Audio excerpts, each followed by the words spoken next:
Today, we dive into one of the most profound and transformative books of the 20th century, Man's Search for Meaning by Viktor Frankl.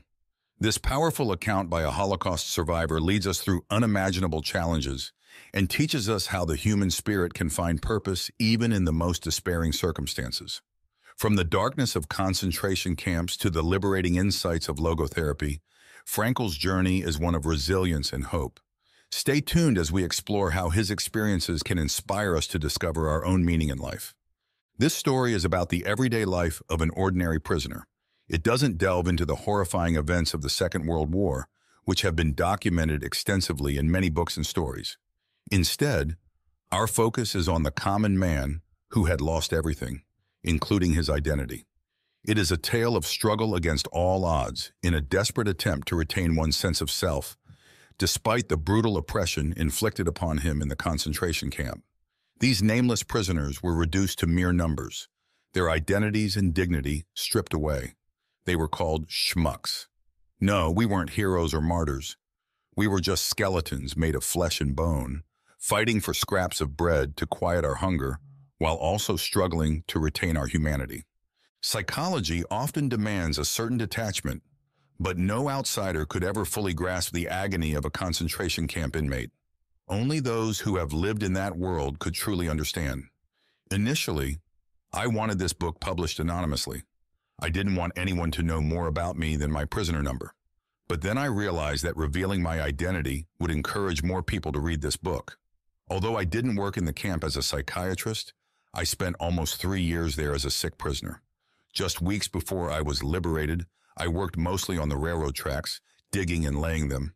Once I dug a tunnel by myself. It was Christmas of 1944 when I received premium coupons, 12 in total, which could be traded for 12 cigarettes or 12 bowls of soup. We were sold as slaves to construction firms, and for each prisoner, the concentration camp received money from the firm. Thus, I became prisoner number 119104. Phase 1. Admission to the camp. During my time in the camp, I closely observed the psychological reactions of prisoners through 3 distinct phases: admission to the camp, routine life, and liberation. When a new prisoner arrived, they were in a state of shock after witnessing the conditions of the camp. We had spent several days traveling by train, crammed tightly into carriages with barely enough space to breathe. Each coach was packed with around 80 prisoners. We thought we were being taken to Poland for forced labor. However, we trembled in fear when our train stopped at Auschwitz, a name synonymous with death and gas chambers. Soon we could see watchtowers, barbed wire fences, and long lines of prisoners. The doors of our carriage opened, and prisoners in striped uniforms with shaved heads entered. They appeared healthy and led us to a shed. These special prisoners who guided us were called kapos. They worked as guards in the camp and were not starved like the rest of us. Some even thrived in the camp, living happier lives than they did before. Ironically, the kapos were often more brutal than the actual guards. Each shed housed around 200 prisoners, and our train carried about 1,500 passengers in total. We all prayed for safety. We were ordered to leave our belongings on the train and were then lined up. Men and women were separated into different lines, and an officer inspected us, signaling us to move either to the left or the right. Most of us were sent to the left. That simple gesture sealed our fate. Someone whispered to me that those going to the right would be put to work, while those on the left were the sick and unfit. When my turn came, I tried my best to appear fit and healthy. The man in front of me directed me to the right. The left meant death, and 90% of those sorted to the left shared that grim fate. Within hours, they were taken from the station to the crematorium, where a large building labeled Bath in multiple European languages stood. Each prisoner received a small bar of soap, but no water flowed from the showers. I learned the horrific truth that evening when I asked another prisoner about my friend who had been ordered to the left. The prisoner pointed to the chimney and said, "Your friend will ascend to heaven from there." Indeed, my friend had reached heaven because the Germans had burned him alive in the gas chamber. Those considered weak were deemed burdens to the camp and destined for death. This was the way things worked there, and human life had no value. Those of us sent to the right were taken by the guards to work. We were ordered to rush to the cleansing station, passing by the electrified barbed wire fences surrounding the camp. The guards inspected us one by one, their eyes fixed on our watches and jewelry. We were given a blanket in which we were to place all our possessions. Some people begged to keep their medals or wedding rings, but no one was allowed to keep anything.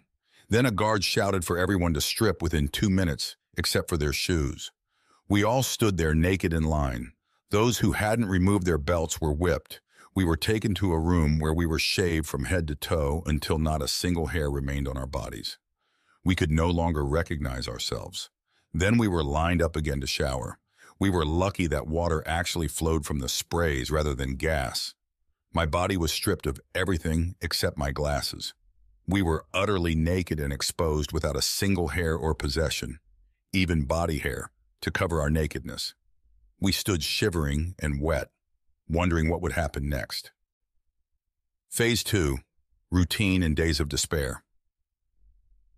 That night, I stayed in an 8-foot cell with 8 other prisoners. This cramped space served as our bed, and we all lay pressed against one another. We were given 2 blankets to share among the 8 of us. It's a lie when someone claims they can't sleep without this or that. In that tight space, we struggled to find even a little sleep. For a few hours, we could escape the pain.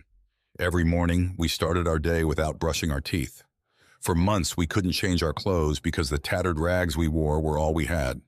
Bathing was a luxury we rarely enjoyed. Working left blisters on our hands, but there were no medicines to treat them. Humans can endure anything.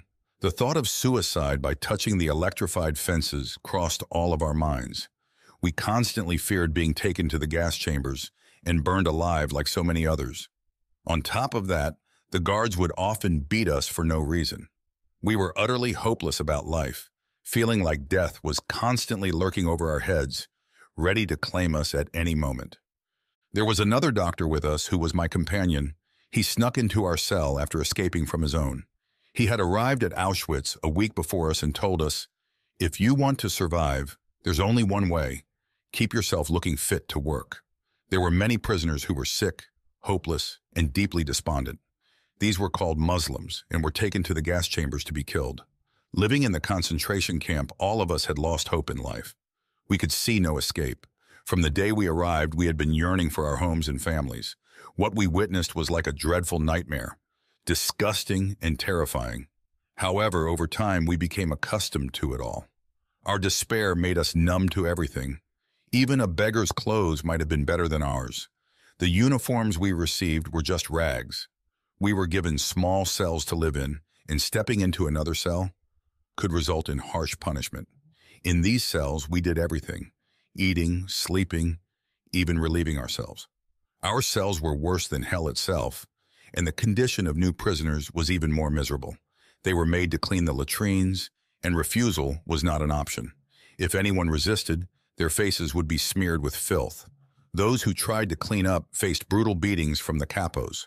Prisoners were frequently subjected to punishment parades, where they were forced to march around the camp for hours while being beaten by the guards. One 12-year-old boy was ordered to stand barefoot on the snow as a punishment, which resulted in frostbite and gangrene. This was a daily occurrence. We saw people suffering and dying all the time. It became so common that it barely affected us anymore. We felt no pain, no sorrow, no pity, and no fear. In our profound shock, we had forgotten these human emotions, leaving a deep emptiness inside, an emptiness that left no room for feelings. I was once placed in the cell for typhus-infected prisoners. Their condition was dire. They were all running high fevers and shaking violently. Many died right in front of my eyes. After each death, other prisoners would pounce on the corpse, stealing coats, shoes, and leftover food. Just 2 hours earlier, I had been talking to the man, and now at his death, chaos erupted. People were scrambling to grab his belongings, while I quietly sipped my soup amid the commotion. Guards beat us whenever they wanted. One day, while I was working on the railway tracks, a fierce snowstorm hit. I crouched for a moment to rest when a guard noticed me. He picked up a stone and threw it at me for no reason. That day, I felt like an animal working in the fields. Once I was hit on the head twice just because the prisoner behind me wasn't walking in line. At times like these, the pain of the beatings wasn't as bad as the humiliation and cruelty. Frequent, senseless beatings suffocated our self-respect. Stripped of our humanity, we were turned into beasts. Nearly all of us developed edema due to the heavy workload. Our hands and feet were severely swollen, and our skin had hardened so much that bending our knees was painful. Our feet became so large that shoes no longer fit, but wearing them was essential since we couldn't march or work in the snow barefoot.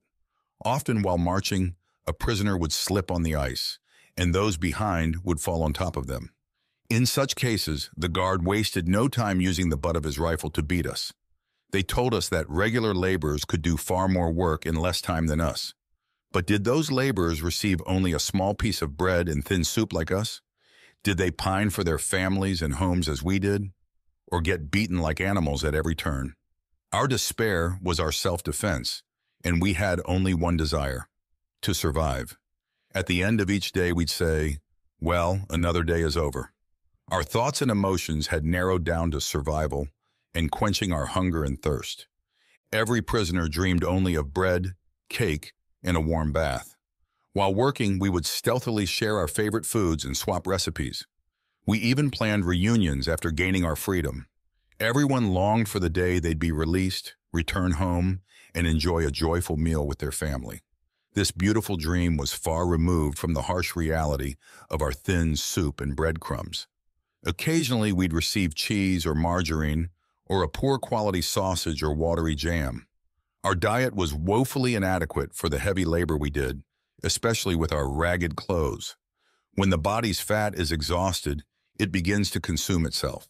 Without proper nourishment, muscles fade away, and without protein from the outside, the body burns its stored fat. We watched ourselves turn into skeletons. In our cell, we could predict who would die of starvation next. Each night before bed, I would say to myself, this body, my body, is now just a skeleton. What was I and what have I become? Every morning, well before sunrise, 3 shrill whistles would blow, and we had to wake up immediately. We'd somehow manage to stand on our feet and struggle to put on our swollen feet's wet shoes to go to work. With unsteady steps, we'd march through the snow, and as we dug the railway tracks, we eagerly waited for the siren to blow and signal lunchtime. We were given food between 9:30 and 10 o'clock in the morning. It was the most important time of the day. Some prisoners were so hungry they'd devour their entire meal in the blink of an eye. I saved a portion of my food in my pocket and ate it little by little. My transfer from Auschwitz to the Dachau concentration camp was arranged. Dachau held around 2,000 prisoners, and our train passed through Vienna, the city where my home was located. We were 50 people crammed into a prison car without windows. Some of us sat on the floor, while others remained standing throughout the journey. There were 2 large holes through which we could see the outside. The train tracks passed by my homeland and the house where I used to live. Remembering my home, I longed to catch a glimpse of it. I pleaded with the others to let me reach the hole and look at my house for just a moment. But my words and emotions had no effect on them. No one cared that I wanted to see my home even for a moment. One prisoner even mocked me. "You've been here for years already. Well then, you must have seen this place well enough by now." Man searching for the meaning of life. From the winter of 1945 until the arrival of spring, the Auschwitz camp was devastated by a typhus outbreak that infected nearly all the prisoners. Many succumbed to the disease, and the sick were moved to separate quarters. Although there were no medicines or doctors, I too fell victim to the illness. To prevent its effects, I avoided sleep and instead focused on crafting lectures in my mind. When I was brought to the camp, I had to surrender all my manuscripts. But I kept myself occupied by writing on small scraps of paper. Even though a prisoner may break down physically and mentally, their spirit cannot be crushed. Faith has the power to keep us alive, even in the worst conditions. Some of us would gather in our cells after a long day of work to pray together. There's a misconception about camp survivors that they were physically strong. In reality, survival here depended on a resilient spirit and an unwavering belief that justice would prevail eventually. Sensitive intellectuals and thinkers could withstand loneliness and despair, finding solace in the depths of their souls.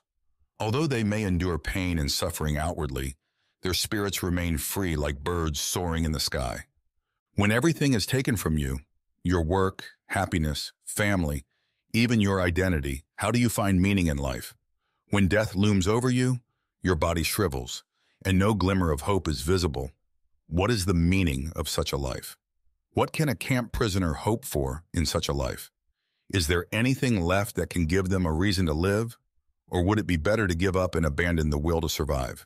As I said, I wasn't a psychiatrist in the camp, but I observed the prisoners closely and understood their psychological reactions in detail. In our daily struggle with hunger, oppression, and death, I had forgotten my training in logotherapy. I realized that memories of love and the beauty of nature were providing the prisoners with a reason to live, even amidst the humiliating conditions. Sitting in my cell, I began writing the manuscript for this book. Sometimes I would counsel my fellow inmates. After all, we were all holding on to a glimmer of hope, dreaming of living freely once again. If nothing else, we dreamed of making a fresh start after liberation. Most importantly, we were still alive. And as long as there's life, there's hope. One morning, we set out to work very early. The guards shouted at us, "Squad, move forward.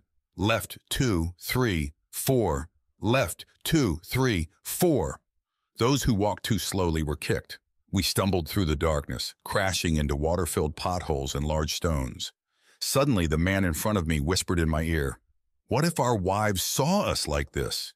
It would be better if they didn't know any of this." His words made me think of my wife. I looked up at the sky, and her face floated before my eyes. The first rays of the sun spread her smile across my face. That day, for the first time, I understood the meaning of love-filled poems and songs. Man finds redemption in love, only in love.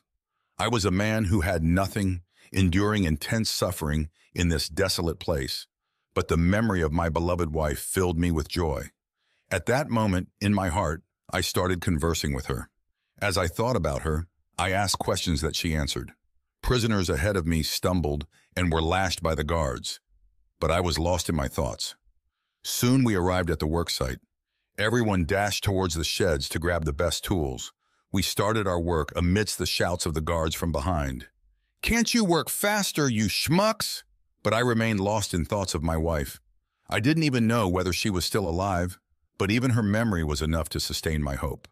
My soul, my very being, was imbued with her love.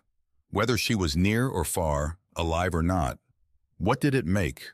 The love we have for someone keeps them alive in our memories forever. This is what logotherapy meant. It was crucial that even after liberation, a prisoner must search for the true meaning of life. He must understand his purpose, regardless of whether any of his loved ones were still alive, whether he was alone, his home destroyed, or his livelihood taken away. Even then, he needed to find a new reason to live. No matter what life throws at us, we must find the true purpose of our existence. While traveling from Auschwitz to Dachau, we admired nature with all our hearts. We saw lush green mountains and the sun shining brightly through the train's sealed windows. We watched the sky changing colors from blue to red. Nature had never appeared so beautiful to us before. Even for a few moments, these sights filled us with immense joy. One of my companions exclaimed with delight, "This world is so beautiful." Phase 3. Liberation. The sick prisoners were shown slight mercy in that they were allowed to lie down on bunks all day in their cells and weren't required to work. However, they received poor quality food and no medicine or medical supplies. A doctor sought my help to treat typhus patients, and I was sent to a camp for the sick in Bavaria, where I was tasked with helping in a cell that housed 50 patients. They all had high fevers and were delirious. Fetching medical supplies for our cell was my responsibility, but these supplies amounted to just 10 fever pills. Only the most severe cases received half an aspirin. There was no medication available for those beyond help. I would check each patient's pulse and then retreat to a corner where I could see the Bavarian landscape. Surrounded by maggot-infested corpses, I'd lose myself in those moments, gazing at the scene outside. Conditions in the concentration camp worsened daily. Some prisoners had turned cannibalistic to satisfy their hunger. We stood at the edge of a battlefield. During this time, a fellow inmate and I attempted to escape. Outside the camp, a contact was supposed to meet us with fake documents and uniforms to help us get away. We returned to our cell to gather a few belongings. I put a toothbrush, eating utensils, and tattered gloves in a bag. I was filled with remorse almost immediately. How could I leave my sick companions behind? I decided to make one last round to check on them. During my rounds, one of the patients asked, "Are you leaving too?" I saw deep despair and immense pain in his eyes. I told my companion waiting outside that I couldn't run away. However, my final day in the camp came when the battlefront reached us. All the guards and capos had fled, and prisoners were being evacuated en masse. Everyone was supposed to leave before sunset because the entire camp was to be burned. Only the sick were left behind, still lying feverish and unconscious in their cells. My companion and I were prepared to leave. We were instructed to bury 3 corpses outside the camp. We each went to fetch our rucksacks. Just as we were about to flee, the camp gates opened, and a car bearing a large Red Cross flag drove in. It was a delegation from the International Red Cross who assured us that we were now safe. They distributed medicine and cigarettes and began evacuating the camp. My companion and I stayed behind with the typhus patients in the cell. In the middle of the night, the doctors arrived, yelling at us to cover ourselves. We could hear gunshots, cannons, and rifles. We were right in the middle of the battlefield. But with the first light of dawn, everything suddenly stopped. A white flag was hoisted outside the camp. That marked the end of my journey as prisoner number 119104. And that concludes the summary. Thank you for listening to Man's Search for Meaning. Viktor Frankl's experiences and philosophy remind us that no matter the challenges we face, we can always find purpose. If this summary resonated with you, consider reading the book for a deeper understanding. Don't forget to subscribe to our channel for more enriching summaries to help you unlock your potential. Until next time, stay curious and keep exploring.